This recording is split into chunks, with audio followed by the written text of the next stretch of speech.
नमस्कार, मैं कात्यायनी सिंह और आप देख रहे हैं न्यूज लाइव।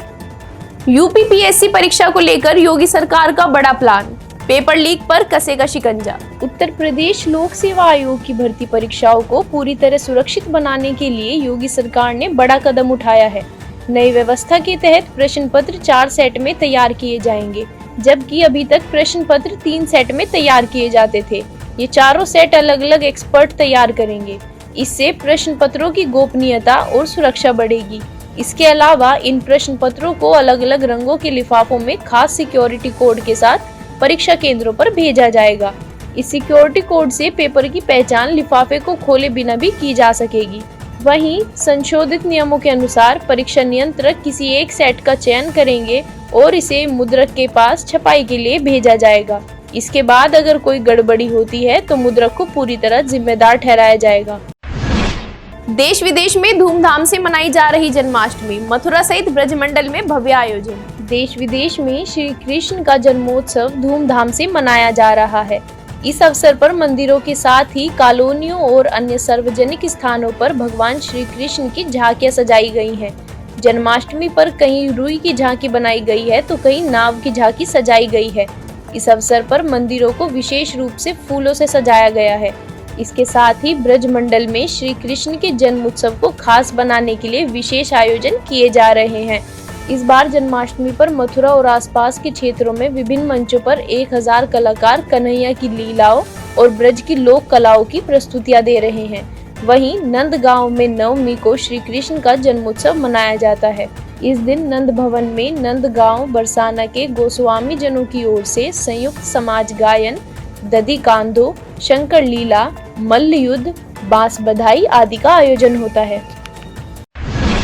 राजकीय इंटर कॉलेजों में प्रवक्ता के लिए आवेदन प्रक्रिया जारी, 12 सितंबर तक कर सकते हैं अप्लाई। उत्तर प्रदेश लोक सेवा आयोग ने राजकीय इंटर कॉलेजों में प्रवक्ता और विशेष संस्थानों में प्रोफेसर्स के कुल 1516 पदों के लिए ऑनलाइन आवेदन शुरू कर दिए हैं। इच्छुक अभ्यर्थी उत्तर प्रदेश लोक सेवा आयोग की ऑफिशियल वेबसाइट uppsc.up.nic.in पर आगामी 12 सितंबर तक आवेदन कर सकते हैं और 19 सितंबर तक गलतियों में सुधार व फीस जमा कर सकते हैं। इन पदों में पुरुष शाखा के लिए 777 पद, महिला शाखा के लिए 694 पद, स्पर्श दृष्टि बाधित के लिए 43 पद और जेल प्रशिक्षण विद्यालय में अध्यापक वर्ग के लिए 2 पद शामिल हैं। आवेदन के लिए 1 जुलाई 2025 को आवेदक की न्यूनतम आयु 21 वर्ष और अधिकतम आयु 40 वर्ष होनी चाहिए। वहीं आरक्षित वर्ग के उम्मीदवारों को नियम अनुसार आयु सीमा में छूट दी जाएगी। आयोग ने उम्मीदवारों को सलाह दी है कि आवेदन से पहले OTR नंबर प्राप्त कर ले। OTR आधारित आवेदन ही स्वीकार किए जाएंगे। उत्तर प्रदेश में बनने जा रहा है प्रदेश का सबसे बड़ा एक्सप्रेसवे, पूर्वी यूपी से पश्चिमी यूपी की राह करेगा आसान। देश में सबसे ज्यादा एक्सप्रेसवे वाले उत्तर प्रदेश में फिलहाल सबसे लंबा एक्सप्रेसवे गंगा एक्सप्रेसवे है, लेकिन अब इससे भी बड़ा एक्सप्रेसवे बनने जा रहा है। इस नए Gorakhpur Shamli green field expressway की लंबाई करीब 700 किलोमीटर होगी और इसे 6 लेन का बनाया जाएगा। इसके विपरीत गंगा एक्सप्रेसवे की लंबाई 570 किलोमीटर है। गोरखपुर शामली एक्सप्रेसवे पूर्वी यूपी को पश्चिमी यूपी से जोड़ने वाला दूसरा एक्सप्रेसवे होगा। इससे पूर्वी यूपी के लोगों को मसूरी, देहरादून, हरिद्वार और ऋषिकेश तक जाना और आसान हो जाएगा। अभी इस सफर में 12 घंटे से भी ज्यादा का समय लगता है, जो घटकर महज 6 घंटे रह जाएगा। गोरखपुर शामली एक्सप्रेसवे प्रदेश के 22 जिलों और 37 तहसीलों से गुजरेगा और इससे गोरखपुर से शामली की दूरी करीब 200 किलोमीटर तक कम हो जाएगी। कंप्यूटर साइंस के रिसर्चर्स का दावा, दूर से सुनी जा सकेगी फोन पर होने वाली बातचीत, गोपनीयता के लिए बड़ा संकट। इंटरेस्टिंग इंजीनियरिंग की रिपोर्ट के अनुसार पेन स्टेट यूनिवर्सिटी के कंप्यूटर साइंस के रिसर्चर्स ने एक ऐसा तरीका खोजा है जिससे फोन पर होने वाली बातचीत की गोपनीयता के लिए संकट पैदा हो गया है। यह तकनीक 10 फीट की दूरी से फिलहाल 60% सटीकता के साथ बातचीत को ट्रैक कर सकती है। इसके लिए रिसर्चर्स ने मिलीमीटर वेब रडार का इस्तेमाल किया, जो सेल्फ ड्राइविंग कारों, मोशन डिटेक्टर और 5G नेटवर्क में इस्तेमाल होता है।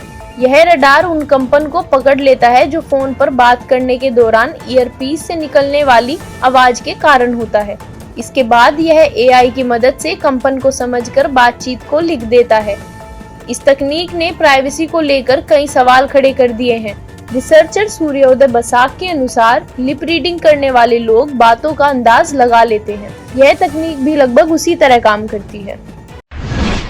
चीन और उत्तर कोरिया से बढ़ते खतरे से सतर्क जापान। इजराइल से हैरान मार्क 2 ड्रोन खरीदने की तैयारी। चीन और उत्तर कोरिया से बढ़ते खतरे को देखते हुए जापानी सेना ने इजराइल से हैरान 2 ड्रोन खरीदने पर विचार शुरू कर दिया है।